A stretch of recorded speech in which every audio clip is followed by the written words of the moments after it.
It was around when I was 13 or 14, and you kind of find yourself trying to pick and choose your friends, and also at the same time, you know, you're not really worried about what you want to accomplish at that time, but what people you want to hang out with. I wanted to fit in. Wasn't a popular kid in school, and it made me forget about all that. You know, like, oh yeah, everybody else is doing it, so I'm gonna do it. Friends were doing it. I just wanted to jump right in and have fun. I did drugs because it seemed like it was fun. But it was the cool thing to do. The cool thing to do was to get high, go to parties. Growing up, you know, you struggling. Couldn't deal with life. So I didn't have to deal with life. I wouldn't listen to anyone. I was stubborn. Like as a rebellious thing. This is what the rebel kids were doing. I just wanted to see what it was like. I started experimenting with it. Experimenting with friends. First tried it because I was bored. I was always up to try something new. You know, when I was growing up, we had this program that was just say no, just say no. People are just saying no, but they're not saying why. It's like telling a person no and then they go do it. Sparked my interest on drugs. I knew that they were bad, and I always heard about this addiction, but I didn't know what it meant. That's probably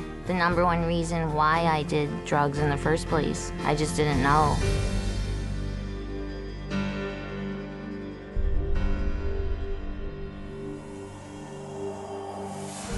Drugs are everywhere. They're in magazines, movies, TV shows, you know, billboards.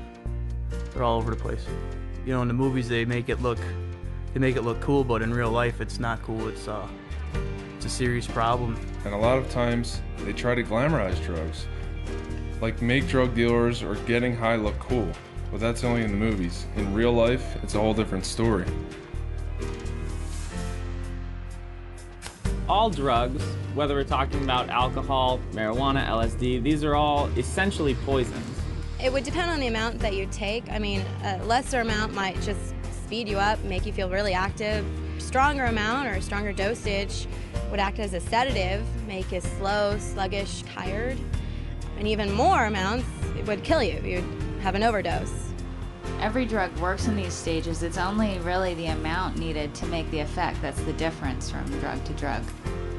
A person who's taking drugs, whether for physical pain or just to try and block off any sensations they don't want to feel, those sensations are actually just being pushed away and getting worse and worse. You're going to be totally numb and just not be able to feel anything.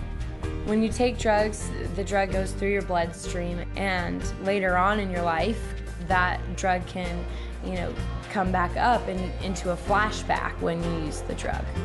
You could have taken LSD one day and like a year down the road it could come back into effect and you can start hallucinating again. And it's not just LSD, it's every drug. So you can get hit with the effects of a drug even a long time after you stop taking them.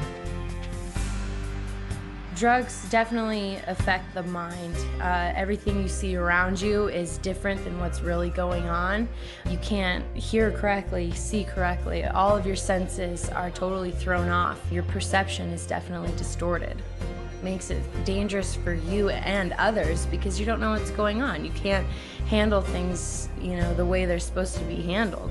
Drugs affect your memory so much. It doesn't matter if you're taking them for a long time or just a short period of time. I know, like, when I first tried studying and stuff more, like, I really couldn't concentrate, I couldn't pay attention. I went from, like, a straight A student to, like, you know, a B- student, C student. Then I quit going to school and I would get really frustrated. It's like your brain won't function. You can't think straight.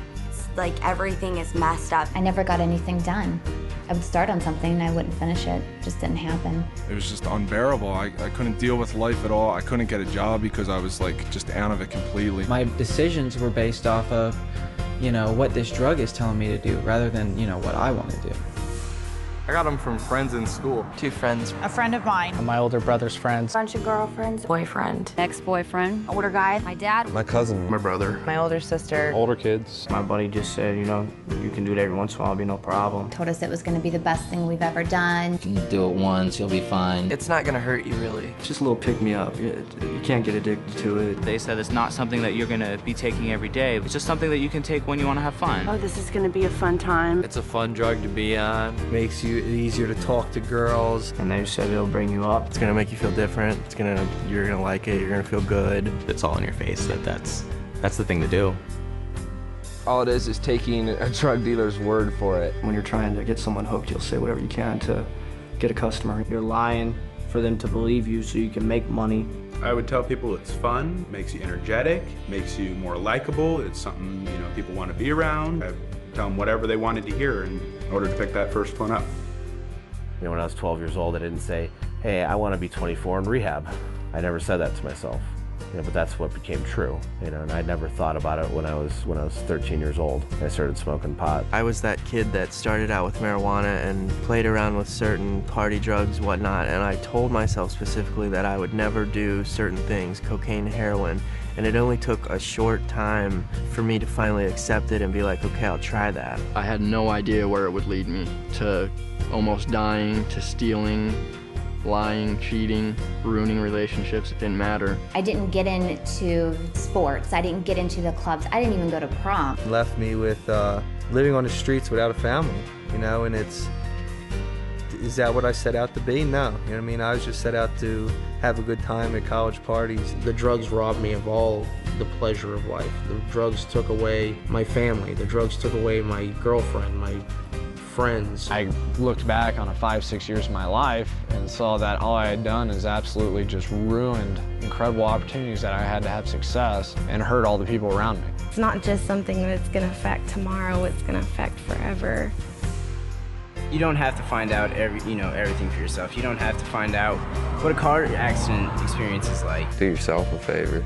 Don't fall into the same footsteps as so many other people have. And realize that you could be the guy living under the bridge shooting heroin. You might think you won't get like that. None of us ever did, and we wound up in those same shoes. What I would tell people is just, I would give them my story. I would tell them my exact story. I would tell them my story. A story like mine. The insanity of my story. Ultimately, it comes down to their own decision making. You have to get the facts. Check the statistics. Find out for yourself. Find out for yourself. Find out the actual truth of what these are and what they're going to do to your life. I would just say to anybody, you know, if you're going to do something, you know, if you're really going to do something, go educate yourself on it beforehand. I think there's a lot of truth in that.